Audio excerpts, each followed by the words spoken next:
Welcome back to Automotive Beast. Did you know that the longest running nameplate in automotive history isn't a flashy sports car or workhorse truck? It's actually the Chevrolet Suburban. That's right, this icon of the American road has been around since 1935, and its story is absolutely fascinating. Let's rewind the clock to the mid-1930s. America was changing, families were growing, businesses needed versatile vehicles, and the station wagons of the day were typically built with wooden bodies that were fragile and high maintenance. Chevy saw an opportunity. They took their commercial half-ton truck chassis, plopped an all-steel station wagon body on top, and created something revolutionary, the 1935 Suburban Carryall. It could seat 8 people, or you could remove the seats and have a massive 115 cubic feet of cargo space. It was built tough, like a truck, but designed for people. It was a game changer, and it cost just under $700. This wasn't just a car, it was the birth of the modern SUV. The first generation was a hit with commercial buyers like the National Guard and the Civilian Conservation Corps who needed rugged people movers. Early Suburbans were basic, really basic. A heater and a rear bumper were optional extras, but the formula worked. Through the late 30s and into the 40s, the Suburban evolved alongside Chevy's truck line, getting more refined with each iteration. Then came World War II. Civilian car production screeched to a halt as factories shifted to support the war effort. The Suburban, however, was drafted into service. Its tough, utilitarian design made it perfect for military transport, serving as a troop carrier and staff car. This wartime service only solidified its reputation for durability and reliability.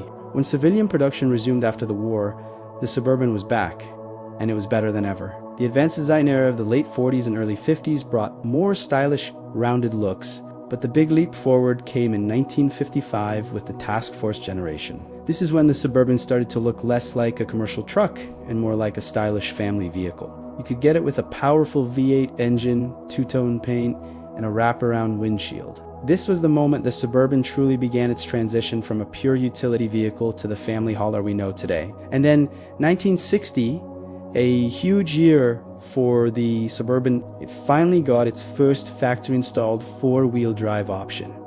This wasn't some aftermarket conversion. It was a fully integrated system from Chevrolet. Suddenly, the Suburban wasn't just for hauling people on paved roads.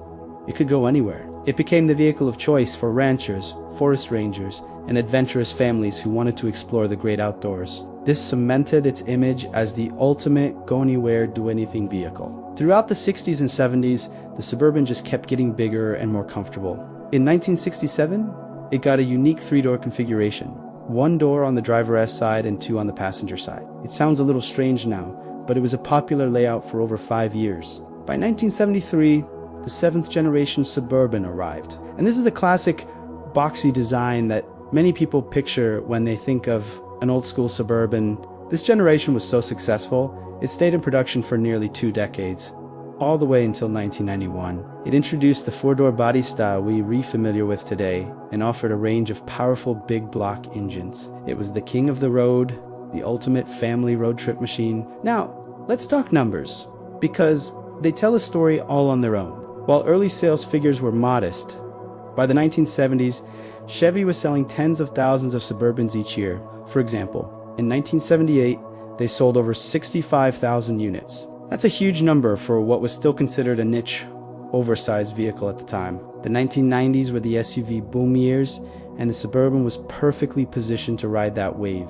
In 1992, a completely redesigned, more aerodynamic Suburban hit the streets. It was plusher, quieter, and more car-like than ever before, packed with modern amenities. Sales went through the roof. Throughout the 90s, the Suburban and its new, shorter sibling, the Tahoe, which was introduced in 1995, dominated the full-size SUV market. In 1999 alone, Chevrolet sold over 138,000 Suburbans in the US. That's an incredible figure. The 2000s brought even more refinement. The 9th generation, launched for the 2000 model year, had smoother lines and an all-new interior. It was during this time that the Suburban became a pop culture icon. You saw it everywhere in movies, on TV shows, and as the vehicle of choice for government agencies like the Secret Service. It became a symbol of authority, security, and American capability.